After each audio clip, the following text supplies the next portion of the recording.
All of us have one thing in common. We had a mother who brought us into this world.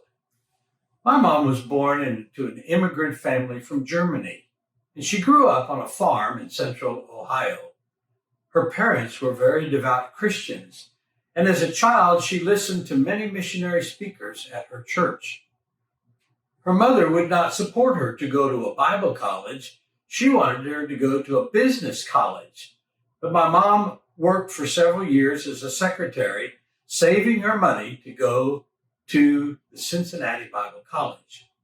In 1946, my father returned to the same Bible college he had attended before volunteering in 1943, the Army, knowing that he would end up in World War II. Eventually, they both graduated and were married on New Year's Day, 1947. My dad went into the ministry, and my mother began raising a family. Then in 1956, my dad decided to go back into the Army, this time as a chaplain. Back to my mother's story, though. She held on to her dream of someday becoming a missionary's wife. She pretty much raised 6 children while moving from one military post to the other, 9 different assignments in 20 years. And one tour of duty my dad had in Vietnam before he retired.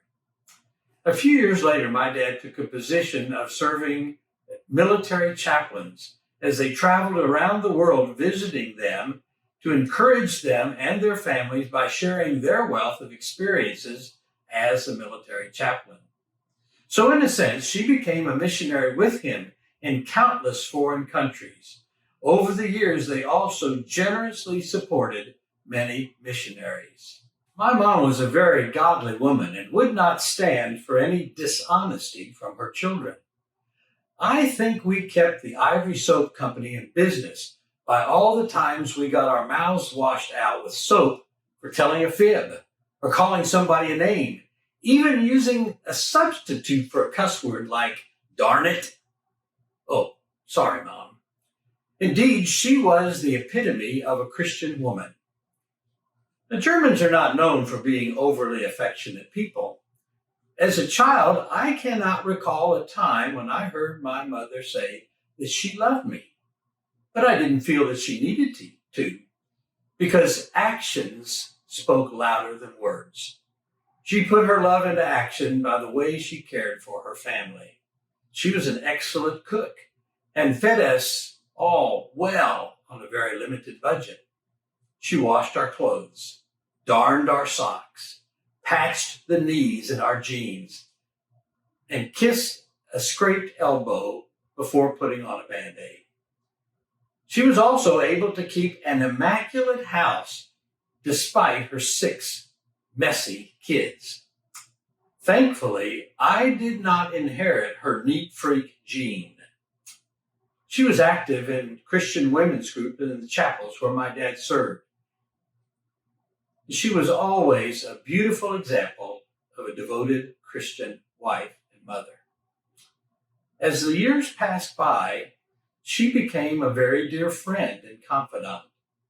I know she prayed for me often, and in her latter years, I tried my best to repay her for all of her kindness to me.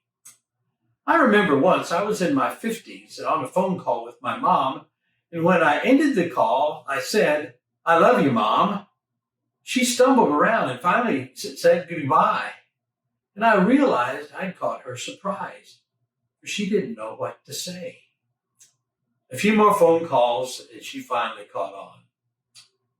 Mom and Dad both passed away in 2007, and I still miss them dearly. I believe we'll see each other again someday in heaven. So God bless you, Mom, for your love, sacrifices, and for giving me a great Christian example to follow.